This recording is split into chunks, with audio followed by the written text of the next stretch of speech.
hassle. Tonight's show is going to focus on asset forfeiture.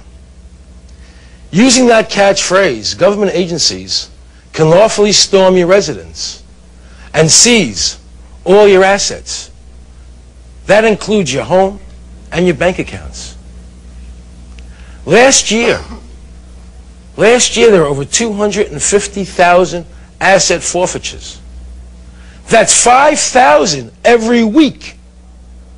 And 80% of those victims were never charged with a crime, much less proven guilty of anything. And in some cases, people were even killed in the process. Captain DeWitt here. Yeah. I'm on a search warrant with the Hidden Hills crew on this marijuana eradication thing. Yes. And they just, looks like 927D here. At the location? Yeah. Somebody there? No, we put him down. We killed him? Yeah. It's scary, you know. I never, ever would have thought that I would witness my husband executed, literally executed, third world country style. Donald Scott died in his living room on October 2nd, 1992, gunned down by police. Now, his widow says that Donald was the victim of a law that makes the seizure of private land so financially attractive to law enforcement agencies that they have begun to assume private citizens guilty to proven innocent. The story begins here at Trails End Ranch, 200 acres in Malibu, California. Current value $5 million.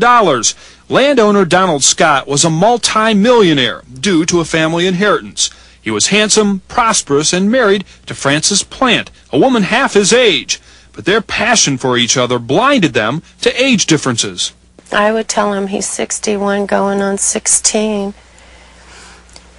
He had so much energy, and he was just so much fun to be around.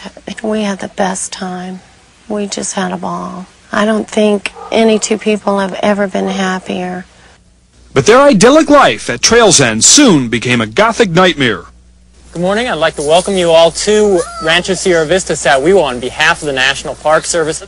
In the 30 years since Donald Scott purchased his ranch, the National Park Service had bought up every available land parcel surrounding Trails End, making Scott's land a choice morsel for federal acquisition. The Park Service judged Trails End crucial to complete its federal land acquisitions agenda. Friends say that the Park Service had approached Donald repeatedly about selling, but he refused. Donald always had a feeling that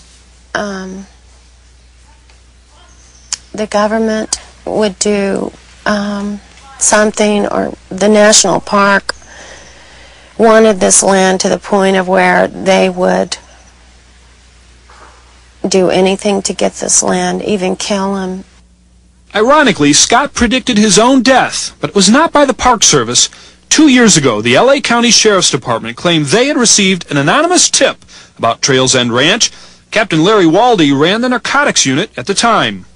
We then got a tip from a reliable informant that, in fact, that marijuana, large amounts of marijuana were growing there. It was 1993. L.A. County was in fiscal crisis. Law enforcement budgets were scant, and like other agencies, the Sheriff's Department was scrambling for extra funds. More and more, they were forced to rely on the proceeds of drug busts to supplement crippled budgets. In effect, our civil servants became revenue producers. Discovering drugs on private land allows a law enforcement agency to seize the property, sell it, and take the profits. That is called asset forfeiture. It is highly controversial in that it gives an incentive to law enforcement agencies to say that drugs exist, to pretend that drugs exist, even when there aren't any.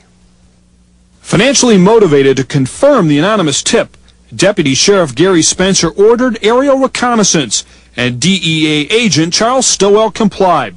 In a fly over the ranch, he claimed he saw 50 marijuana plants attached to lines suspended from tree branches. There is virtually no way that Stowell could have seen through that canopy of trees. It's like a rainforest. It's impenetrable. Michael Bradbury is district attorney for Ventura County. His investigators studied the Scott case for months. Their findings were explosive, concluding the LA Sheriff's Department was motivated in part to seize the ranch for the government. I think Agent Stowell was under tremendous pressure from the Los Angeles Sheriff's Office in the person of Deputy Spencer to come up with the opinion that marijuana was being cultivated on the ranch. As a matter of fact, after Stowell initially said that he had seen marijuana, he called Spencer back and said, "I am not comfortable with you using my name, and you have to corroborate me." Despite Agent Stowell's reservations, the Sheriff's Department marshaled ground teams from the National Park Service and the Border Patrol. But even their ground surveillance turned up no marijuana. Nevertheless, law enforcement still commandeered a search warrant and ordered the troops to move in. 27 people were at the scene. There were at least 5 different agencies. You had the National Park Service there because we worked with them in dealing with the marijuana eradication program. LAPD was there and DEA was there. Coupled with that is the National Guard that we worked with. There was a crash and the house started shaking. And when I first realized it wasn't an earthquake, and I saw a man's face looking at me through the window. Here these men come running towards me, and I'm backing into my living room, screaming, "Don't shoot me, don't kill me." My husband heard me, and he came out into the living room screaming, "Francis, are you all right?" And he had his gun pointed up in the air, and he looked at me, and they yelled, "Put your gun down, put your gun down, put your gun down." And that was the last thing he said, and they just murdered him. This picture of these men was taken moments after they killed him by their own sheriff's department, and they're smiling like, I don't know what. The troops searched the entire property, including a grove of trees where the 50 marijuana plants were allegedly spotted by aerial reconnaissance. And there was no marijuana. But we found some lines suggesting the block and tackle method on some of the trees in that general vicinity. There's no evidence that there were ropes and lines there. I will never be able to be convinced they came here to serve a search warrant. So why did 5 government agencies storm the house that morning? Was the raid on Donald Scott's property part of a government conspiracy to obtain his land for the Park Service under Asset Forfeiture Laws? Does that sound too far-fetched to you? Not if you consider the findings of the DA's office. Curiously, the district attorney's investigation yielded these documents. They were passed out during a briefing before the raid, a property appraisal of the 200-acre ranch and a map, including a notation by Agent Stowell that a neighboring 80-acre parcel had recently sold for $800,000. The district attorney doesn't understand why a search for drugs would include such information unless seizing Scott's land was law enforcement's motive. I think this is simply a case of a good officer, very aggressive, who lost his moral compass, saw an opportunity to have his star rise rapidly in the department by seizing a significant asset. In fact, current Park Service land acquisition policies across the United States are under scrutiny, considered heavy-handed, and in some cases illegal. As for Donald's murder, Frances insists that her husband was in the process of lowering his gun when he was shot. It was just pointed up in the air. He didn't have a chance to obey their deadly command of put your gun down anyway. They just blew him away. And Frances's nightmare just kept getting worse. Months after Donald's murder, the ranch house burned down. Frances says it may have been arson.